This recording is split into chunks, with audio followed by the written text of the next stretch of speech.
mesmo com o nosso tema, ou principalmente com este tema tão desconfortável para todas nós mulheres, que é a questão da violência contra a mulher. Não é apenas violência doméstica, apesar de a violência contra a mulher ocorrer quase que 100% das vezes dentro de casa, dentro do lugar onde ela deveria se sentir segura. Violência contra a mulher, como eu disse, é uma questão histórica. Sim, historicamente vivemos, ou as mulheres têm vivido a questão da violência. Talvez seja aí uma consequência, assim, drástica, horrível da queda do ser humano e do distanciamento do ser humano de Deus, não é? Todo esse caos que nós vemos, essa desestrutura social que vemos, a questão agora das guerras, toda a desordem que vemos na sociedade e na família, dentro da sociedade, é consequência direta do distanciamento do ser humano de Deus. Assim como a escuridão é a ausência da luz, assim o ser humano sem Deus é capaz de coisas horríveis, é capaz de crueldades horríveis. Então vamos ver o que é a violência contra a mulher. Então eu tenho aqui uma lista, olha: violência física, violência psicológica, violência sexual, violência patrimonial, violência moral. Na nossa matéria vamos falar sobre isso e depois vamos até aumentar, porque existe a violência obstétrica, que é o tipo de violência que uma mulher não deveria nunca passar, mas muitas das mulheres passam por esse tipo de violência, que é a violência quando ela está grávida, dando à luz, vulnerável, não é? Numa situação de vulnerabilidade. Então vamos à nossa matéria.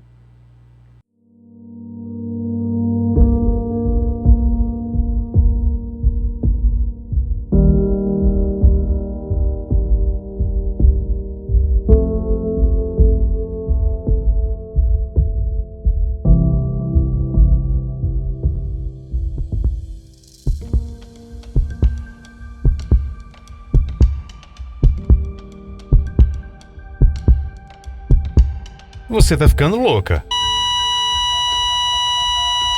Isso é coisa da sua cabeça. Essa roupa tá muito curta. Você não precisa trabalhar. Quer dinheiro pra quê?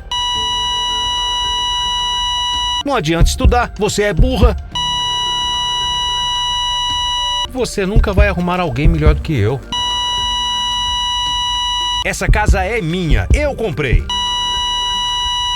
Não me provoca, olha o que você me faz fazer. Fica quieta, ou vai ser pior. Aprende a me obedecer. Você quer apanhar? Você mereceu. A culpa foi sua.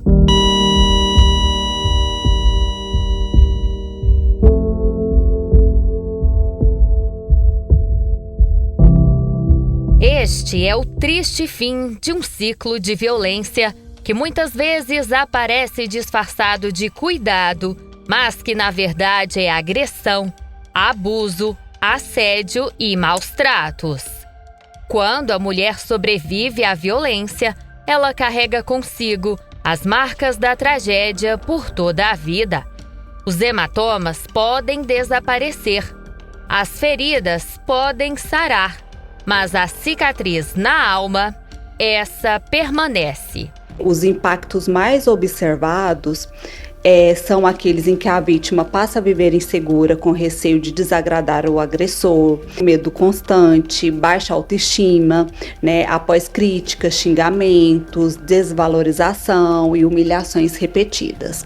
E uma ansiedade e tensão emocional, que é como observar nervosismo, preocupação excessiva com esse companheiro, dificuldade para relaxar. As mulheres, elas ficam com esses traumas. A gente observa que esses traumas, que depois, mesmo após a interrupção desse ciclo de violência, esses sintomas emocionais tendem a persistir. Os impactos psicológicos da violência são tão profundos que são capazes de atingir o funcionamento da parte física do cérebro, como explica a neuropsicóloga do Instituto Integrado do Cérebro, Luciana Oliveira. As pesquisas já trazem, a neurociência já traz, que é o quê? É uma alteração no cérebro dessa mulher, aonde vai trazendo cortisol, adrenalina. Essa mulher passa por alterações nessa neurobiologia, ou seja, o cérebro vai ficando em modo de sobrevivência, aonde ele traz aquela fuga, a luta, a paralisação. Então, liberando o cortisol e a adrenalina, vai trazendo alterações de inflamação no cérebro dessa mulher. E com isso, ela vai desencadear outros, ou seja, ela pode desencadear transtornos mentais.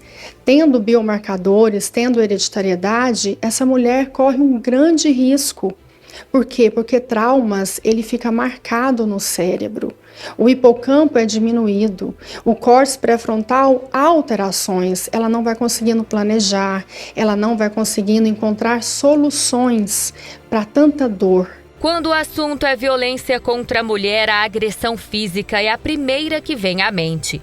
Porém, infelizmente, esse não é o único meio de afetar a integridade e a dignidade feminina. A Ana Elisa Gomes Martins é delegada titular da Delegacia Estadual de Atendimento Especializado à Mulher e explica os tipos de violência tipificados em lei. Hoje, na Delegacia da Mulher, nós atendemos dezenas de mulheres todos os dias, E todas as violências são noticiadas aqui diariamente, Violências envolvendo violência moral, psicológica, patrimonial, violência sexual. Mas as mais comuns, quase sempre, são violências que envolvem a violência psicológica e a violência física, As vítimas são atendidas aqui 24 horas por dia, Nosso atendimento é ininterrupto e na medida em que ela procura o serviço da delegacia, que ela recebe as orientações, em quase todas as situações, elas também solicitam as medidas protetivas de urgência. No Brasil, a Lei Maria da Penha define claramente os tipos de violência contra a mulher. A lei reconhece que a violência pode ocorrer de diversas formas. A violência física é qualquer ação que ofenda a integridade ou saúde corporal da mulher, como empurrar, jogar objetos contra ela, socos, chutes. A violência psicológica ocorre quando o agressor profere palavras que ocasionam danos emocionais, diminuição da autoestima ou controle sobre a mulher. Exemplos são ameaças, humilhação, manipulação, chantagem emocional. A violência sexual é caracterizada pelo uso da força para obrigar a mulher a manter contato sexual ou relação sexual indesejada, usando violência ou coação.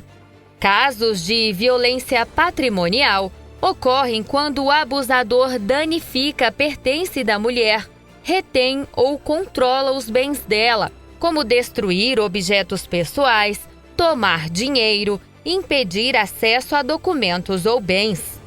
Condutas que ofendam a dignidade ou reputação da mulher são consideradas violência moral. Entre elas estão xingamentos, difamação ou humilhação constante, por exemplo. É importante destacar que a Lei Maria da Penha também reconhece que esses tipos de violência podem ocorrer em qualquer ambiente, familiar, doméstico, no trabalho ou em relações afetivas, como foi o caso da Enicleia. Ela foi vítima de violência doméstica por parte do então marido. Muita violência psicológica, minando a autoestima, né, proibindo algumas amizades, estilos de roupas, achando que não devia ter senhas nos celulares, coisas do dia a dia que talvez nós nem temos essa noção de que isso é um relacionamento abusivo. Então, quando eu comecei a confrontar esse tipo de coisa, o agressor não aceitou. E aí eu me vi nessa relação abusiva. Ele saiu do sério um dia e me ameaçou. Foi onde a minha colega estava perto, viu e me encorajou a ir pedir uma medida protetiva. Após constantes episódios de violência sofridos por parte do companheiro, Enicleia foi vítima de uma situação extrema, uma tentativa de feminicídio. Mesmo com a medida protetiva de urgência, ele não respeitou-a e entrou na minha casa no mês de janeiro de 2018 com um revólver 38, um garrafão de gasolina, uma caixa de fósforo e a minha funerária dele paga. Porque ele dizia que se eu não fosse dele, não seria de mais ninguém e que ele me mataria e se mataria. O feminicídio é uma forma extrema de violência contra a mulher. E no Brasil, ele é tipificado no Código Penal como homicídio cometido contra a mulher por razões da condição de sexo feminino. Geralmente, ele é o ápice de outros tipos de violência sofridos anteriormente pela mulher. O Brasil registrou em 2025 6.904 vítimas de tentativa ou de feminicídio consumado, um aumento de 34% em relação a 2024. Foram 4.755 vítimas de tentativa e 2.149 casos consumados de feminicídio, o que equivale a uma média de quase 6 mortes por dia aqui no nosso país. Esses dados são do Relatório Nacional Anual de Feminicídios aqui do Brasil de 2025. A gente teve, infelizmente, um aumento sensível mesmo em relação aos feminicídios ocorridos, comparado o período do ano passado e o mesmo período desse ano. Nós precisamos trabalhar cada vez mais nas ações de prevenção, né? A gente sabe que quando ocorre o feminicídio, muitas outras medidas não foram suficientes, porque infelizmente a mulher acabou sendo morta pelo seu parceiro ou ex-parceiro. Então nós temos sim que preocupar com as ações de prevenção, estimular cada vez mais as denúncias. Em muitos desses casos de feminicídio, as mulheres nunca fizeram ocorrências anteriormente e nós não acreditamos que o feminicídio foi uma ocorrência isolada. Obviamente ela sofreu violências anteriores para que então, infelizmente, chegasse a essa ocorrência final, né, onde a vítima foi morta, né, perdeu a vida para a violência. Então é muito importante nesse processo trabalhar a prevenção, a educação e, obviamente, estimular cada vez mais, através de campanhas, o registro de ocorrências. Enicleia conseguiu sobreviver. Para isso, precisou reunir forças e enfrentar sozinha o agressor. Ao longo daquela noite, ela o convenceu de que reataria o relacionamento. Depois, então, Enicleia contou com o apoio de amigos, familiares e do poder público para conseguir sair de vez desse ciclo de violência e voltar a viver. No primeiro momento, Priscila, eu achei que eu ia ter que retirar essa medida protetiva, porque eu pensei, ele vai me matar.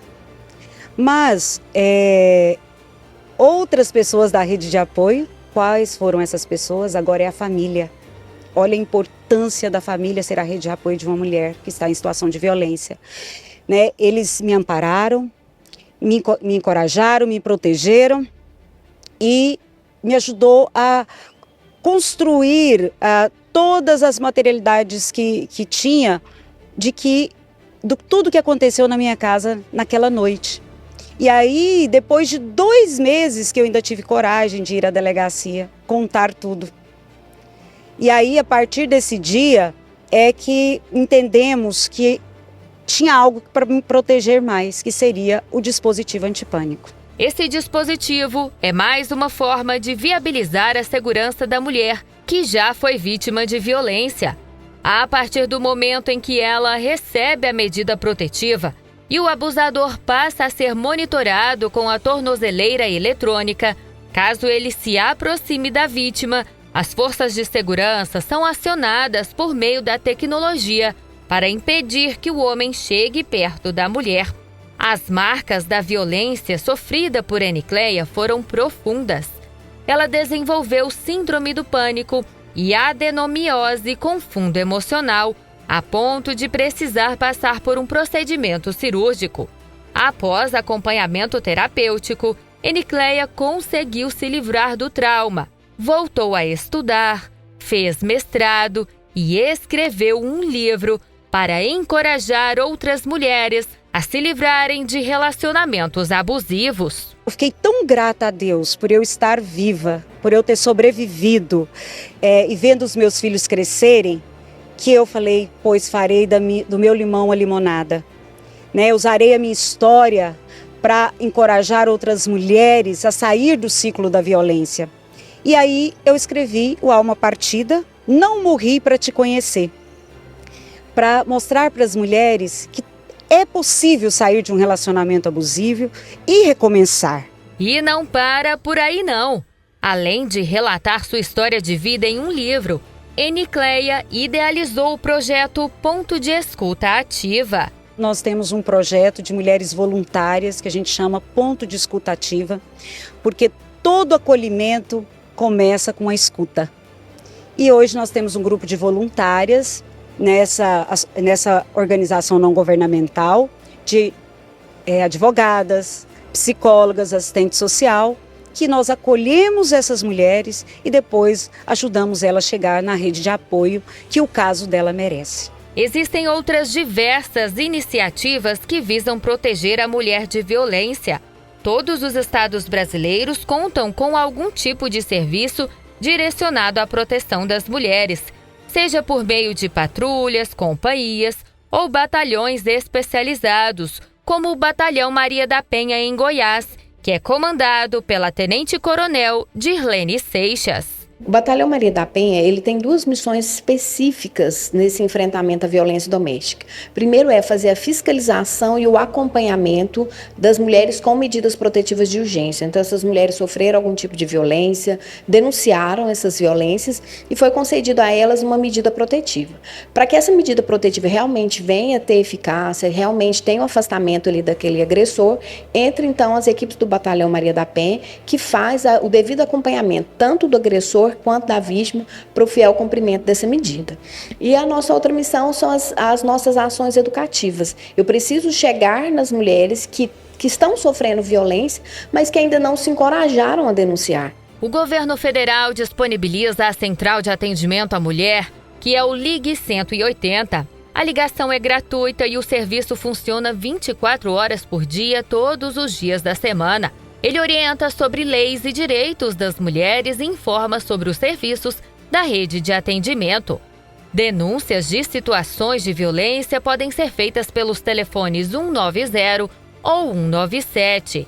Estados como Goiás e São Paulo contam ainda com o aplicativo Mulher Segura. A mulher ela deve confiar nas forças de segurança pública, ela tem que procurar a delegacia. Se no município onde ela reside não tem delegacia da mulher, procure a delegacia local, noticie a violência sofrida. Existem sim ferramentas de proteção muito importantes. Nós podemos destacar as medidas protetivas de urgência como uma excelente ferramenta de proteção. Através delas também conseguimos o monitoramento eletrônico do agressor. Nesse momento, quando ele é tornozelado, a vítima também recebe o botão do pânico, que são equipamentos que garantem sim a segurança da vítima. Por isso é tão importante trazer cada vez mais essa aproximação das mulheres em situação de violência com as forças de segurança, para que a gente consiga trazer de fato a segurança que ela merece, e garantirmos a integridade física dela. A história de vida da Enicleia, que contou com a ajuda de amigas e familiares para encerrar o ciclo de violência, é um verdadeiro exemplo. Em momentos em que a dor, o medo e a violência são tão intensos, A rede de apoio é fundamental para salvar a vida da mulher em perigo. Essa mulher, ela precisa buscar ajuda, ela precisa buscar redes de apoio, ou seja, familiares, amigos, pastores, pastoras, padres, buscar essa espiritualidade, colocar-se à frente para que ela se veja fortalecida. Ela precisa buscar profissionais, trabalhar o autoconhecimento, fortalecer a resiliência e com isso trabalhar as redes neurais, porque essa mulher ela precisa trabalhar o cérebro, estimular essas redes para que ela possa tomar uma decisão assertiva, com planejamento, com realmente algo que vai trazer todo o fortalecimento disso. Então, a mulher que está passando por violência doméstica, ela simplesmente está muito mais no ciclo da dor. Ela está já com o cérebro cansado, exausto, inflamado e por isso ela precisa de tratamento, por isso ela precisa saber que ela não está sozinha. Então a mulher precisa, primeiro, se encorajar a denunciar e nesse encorajamento ela precisa de uma rede. Então vai muito de outras mulheres. Então assim, se não sou eu que estou sofrendo violência, é uma amiga, é uma prima, é uma tia, é uma irmã, é minha filha. Então assim, porque a violência está muito próximo de nós mulheres. Então nós precisamos ser o apoio dessas mulheres para que elas possam se encorajar a denunciar. Proteger a mulher de situações de violência, garantir a segurança dela e a punição do agressor são ações extremamente válidas nesse contexto. Mas existe um outro fator muito importante para mudar essa realidade, que é a mudança de mente e de cultura. É educar os homens, desde o berço, para aprender a respeitar a mulher. A gente precisa trabalhar em conjunto. A sociedade precisa se envolver nessa pauta, principalmente os homens. Os homens precisam se posicionar contra a violência, precisa se posicionar com aquele amigo que faz a brincadeirinha contra a mulher, aquele amigo que é muito meu amigo, mas bate na mulher. Então, assim, esses homens precisam se posicionar. E a educação precisa estar presente. Nós não vamos mudar esse painel, esse cenário de violência contra a mulher, enquanto nós não colocarmos nas cabeças dos nossos jovens, dos nossos homens e das mulheres também, que as mulheres são iguais, que as mulheres merecem respeito, que as mulheres merecem viver num mundo sem violência. É isso mesmo. Mulheres merecem viver em paz, felizes, rodeadas de amor e com dignidade. Afinal, Jesus disse em João 10:10, eu vim para que tenham vida e a tenham em abundância. Você não está sozinha. Deus criou você à imagem e semelhança dele. Ele criou você com dignidade, para que você honre a sua dignidade, para que você tenha sentido e propósito de vida. Que nenhum homem seja capaz de ferir, de calar e muito menos tirar a sua vida. Saiba que você tem sim pessoas que realmente possa fazer toda a diferença na sua vida. Tem profissionais, tem instituições e eu quero sim convidar você, a mulher, a colocar a coragem em movimento, a trabalhar o seu autoconhecimento, a saber como que o seu cérebro está funcionando, para que você saiba aonde precisa iniciar e colocar essa coragem, para que você tome boas decisões.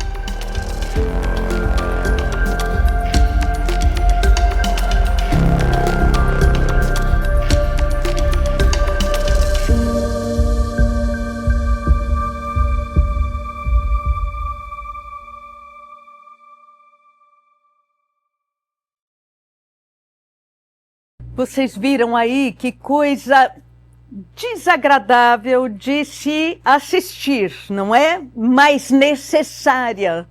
Não dá para fechar os olhos.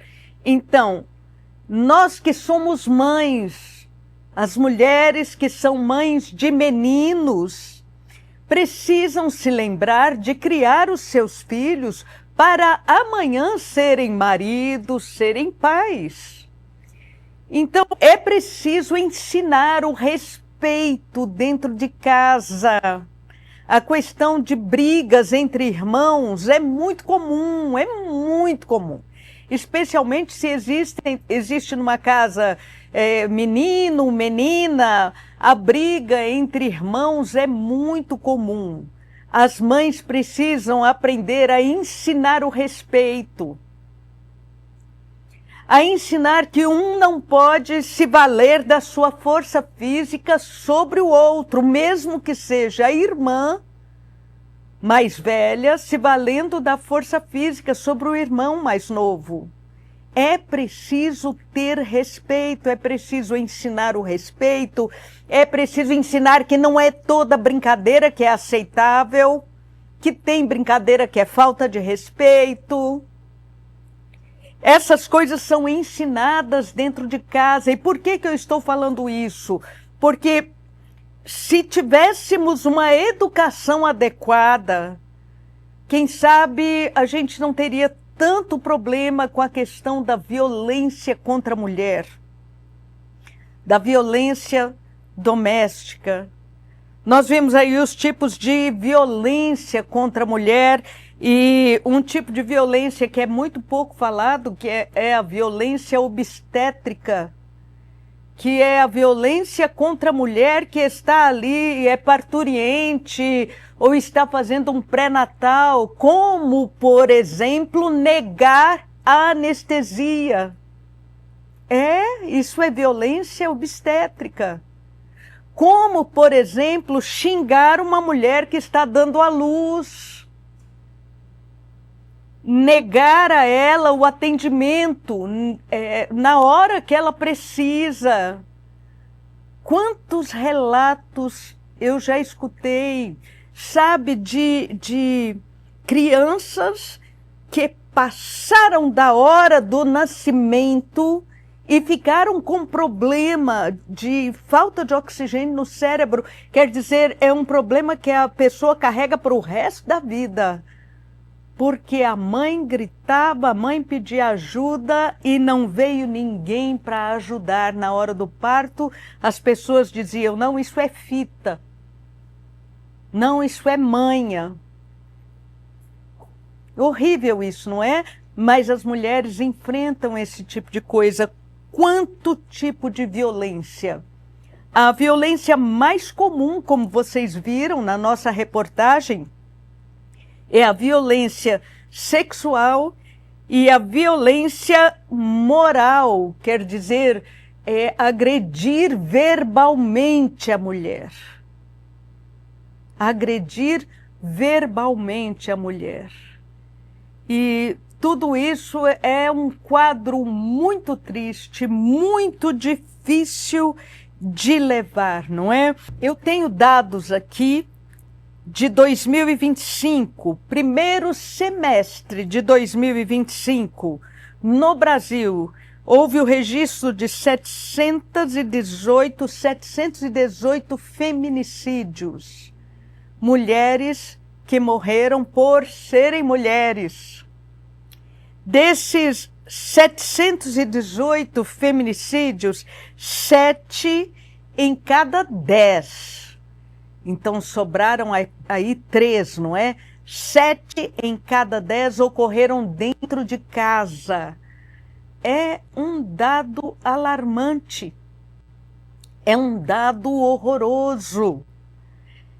A violência sexual contra mulheres, os dados de 2025 apontam que 15% das mulheres entrevistadas sobreviveram a um estupro, frequentemente por conhecidos.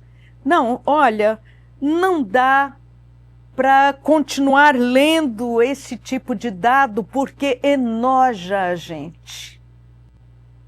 Enoja a gente. Sem falar na questão da violência patrimonial, mulheres que têm o seu patrimônio dilapidado, sem julgamento. Mas às vezes, e olha, você que me assiste, mulher, pelo amor de Deus, eu quero chamar a sua atenção. Mulher às vezes acredita muito. Acredita muito. Eu vejo reportagens de mulheres que caíram em golpes por procurarem um companheiro, acham um companheiro na internet, quer dizer, já achou na internet, você não tem notícias adequadas sobre aquela pessoa. Acham um companheiro aí na internet, engajam um relacionamento e aí daqui a pouco acabam numa violência patrimonial, ó. Sabe aquele negócio? E eu falo assim, meu Deus, como é que caiu nessa?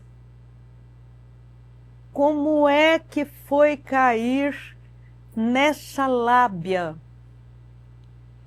Então, mulher, você que me assiste, se a violência contra a mulher é uma questão histórica, é preciso que você abra os olhos. É preciso que você vá adiante na sua mente, que você pense, será que posso confiar? O que eu posso fazer para me resguardar? E você que já vive aí na sua casa, você que vive na sua casa, a nossa matéria falou muito bem sobre isso, mas você que vive na sua casa, num ambiente de ameaça, não, me disseram que é porque eu sou neurótica, sabe? Será? Será que você é neurótica mesmo? Você que vive aí na sua casa num ambiente de ameaça, planeje rota de fuga. É isso. Busque rede de apoio. Planeje rota de fuga. Procure a igreja. Procure a igreja. Procure a igreja. Olha, busque ajuda na igreja. Eu vou deixar aqui no ar o nosso telefone 4007-2910. 4007-2910. Não podemos, como igreja, fazer uma denúncia no seu nome, mas podemos te apoiar e podemos fazer uma denúncia anônima. Então procure ajuda, procure a igreja, denuncie, ligue 100, não é? Disque 100, que é o número nacional aí para denúncias. Disque 180, que é o número também para denúncias, para atendimento confidencial. Você pode ser ajudada. Olha, no Brasil, os números são alarmantes. 3,7 milhões de brasileiras sofrem ou sofreram violência doméstica em 2025. Isso corresponde a uma média de 4 por dia no primeiro semestre de 2025. Agressão física, agressão moral, estupro, os números são alarmantes, sabe? Aí eu coloco aí as crianças, meninas, meninos também sofrem abuso. As adolescentes, as jovens, as mulheres e as mulheres mais idosas. Há pouco tempo vimos no jornal um relato absurdo de uma idosa de 70 anos que foi estuprada. Isso é nós mulheres no Brasil precisamos nos unir e nos ajudar mutuamente. E que as autoridades cumpram o papel delas. Que as mulheres que foram eleitas para isso cumpram o papel delas.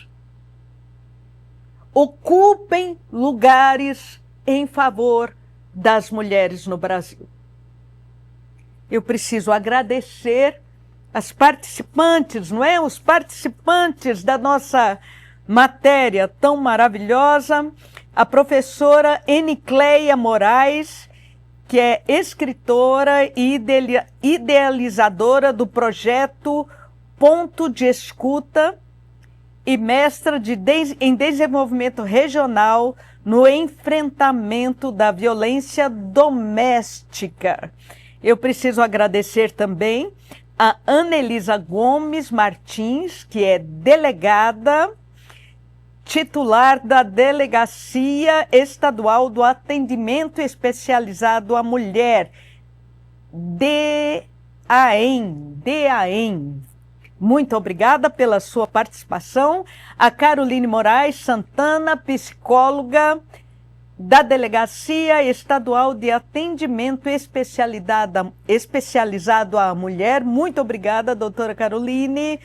E a entrevistada, as nossas entrevistadas, ou a entrevistada Dirlene, que é tenente-coronel da Polícia Militar do Estado de Goiás. Muito obrigada pela participação de vocês nesta matéria maravilhosa.